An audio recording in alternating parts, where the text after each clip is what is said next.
Hey friends, I am Dr. Natalie Crawford. I am a board certified reproductive endocrinologist and infertility physician, and I have this YouTube channel to educate you about your body and your fertility.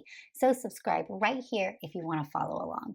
Today I am talking about hot off the press research looking at COVID vaccine and your placenta.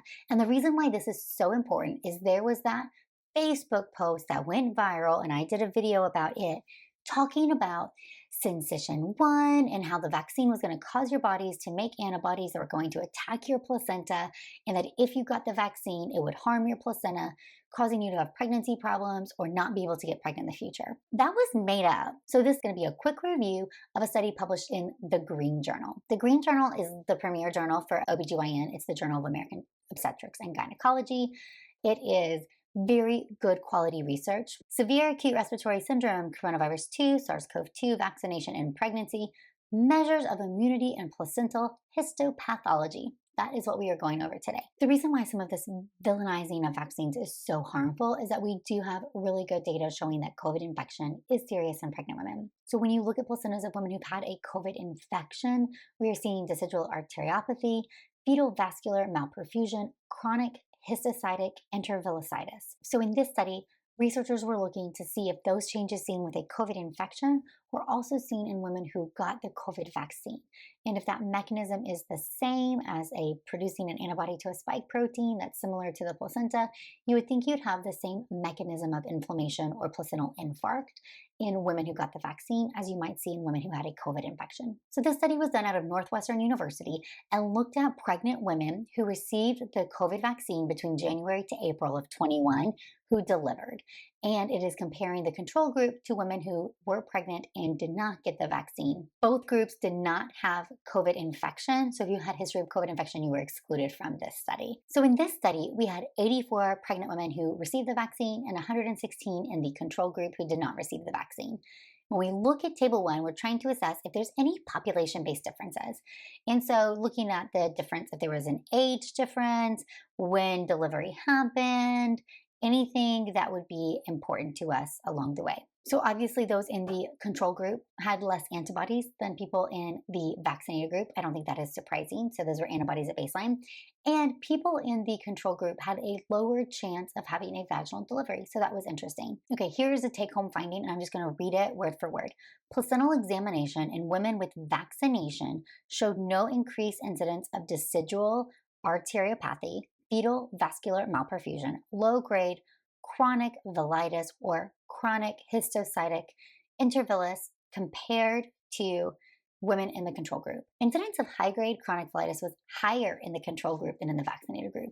So if somebody is going to sit here and tell us that in pregnant people who get the vaccine, that the vaccine is causing an antibody to the spike protein, and that spike protein is going to go and attack your placenta and hurt your baby or harm your baby, that's false. So here's evidence right here showing that there were no incidents of placental changes. And all those changes I listed, they looked at them under a microscope. So the placenta was examined, histology is tissue segments, and showed no increased incidence, and if anything, a lower chance of having chronic inflammation, which is velitis, than in the control group. This right here is telling us that that Facebook post about the placental spike proteins is just completely false. So in a cohort of vaccinated pregnant women, there was robust antibody response. So they made antibodies to protect themselves and their babies. There was no higher incidence of placental changes. And if anything, they had a lower chance of chronic changes, and they had a higher chance of vaginal delivery, things that as OBGYNs we usually view as goals of labor. So one of the discussion point summaries of this article, there was no evidence of vaccine-triggered breakdown in maternal immunologic tolerance to the fetus. This is supporting the growing literature of the safety of SARS-CoV-2 vaccination in pregnancy. I always like to talk about limitations. Yes, this is a very small study size, which was published quickly to bring attention to this topic that everybody is talking about. The numbers are low. Yeah, 84 pregnant vaccinated women is not thousands. I am not disagreeing with that, but it is evidence looking specifically at the placenta. This is adding to other evidence that we have. So we have growing evidence showing that if you get the COVID vaccine in pregnancy, that you are actually passing antibodies to your child in utero. So this is supporting that vaccination during pregnancy is not just protecting mom, helping you have a lower chance of preterm birth, C-section, growth restriction, ICU admission, intubation, and maternal fetal death, but also protecting your baby against COVID once it's born also. And that is amazing. There's also evidence showing that breastfeeding is passing antibodies as well. So if you are breastfeeding and you get the vaccine, we are finding high antibodies levels in the breast milk as soon as 2 weeks after a vaccination. So this is further evidence showing us that the vaccine not only appears safe, but it's also appearing beneficial for pregnant women. When we look at vaccination in pregnancy, we have not seen a higher rate of complications. Specifically, when we look at miscarriage and stillbirth, two things that we are always really concerned about, we are not seeing any higher incidence of those in women who got the vaccine and either conceived immediately or who were early pregnant than women who did not. And yet we know that COVID infection causes severe maternal morbidity and mortality. Pregnant women are a high-risk group. They are more likely to get severely ill. And as we are working to control this pandemic, if you are pregnant, growing evidence is showing that getting the vaccine is the best thing you can do for your baby.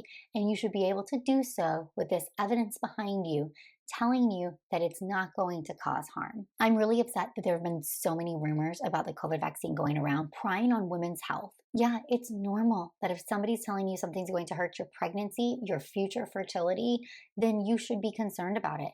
I agree. However, when people are using these things to manipulate women's health as a political tool, I am not okay with it, and I am so over it. So this is why getting studies out quickly, reviewing the literature is super important.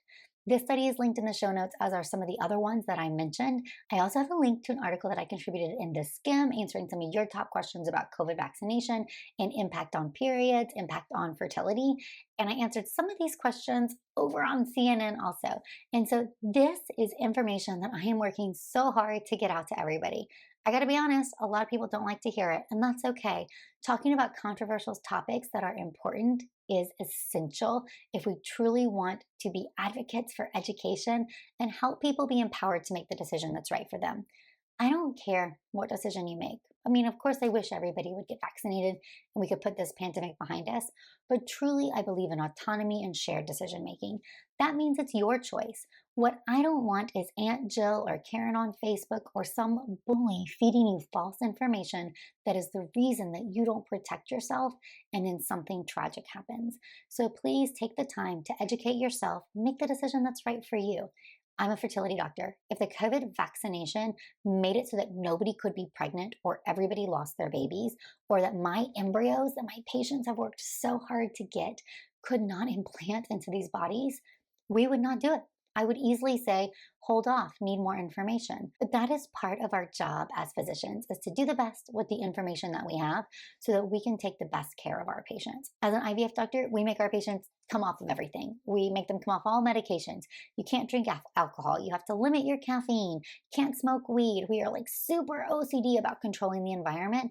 And what the evidence shows us is that the risk of the vaccine is much lower than the risk of COVID.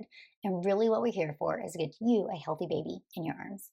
As always, I would love it if you would subscribe to the channel. You can follow along on Instagram at Natalie Crawford MD,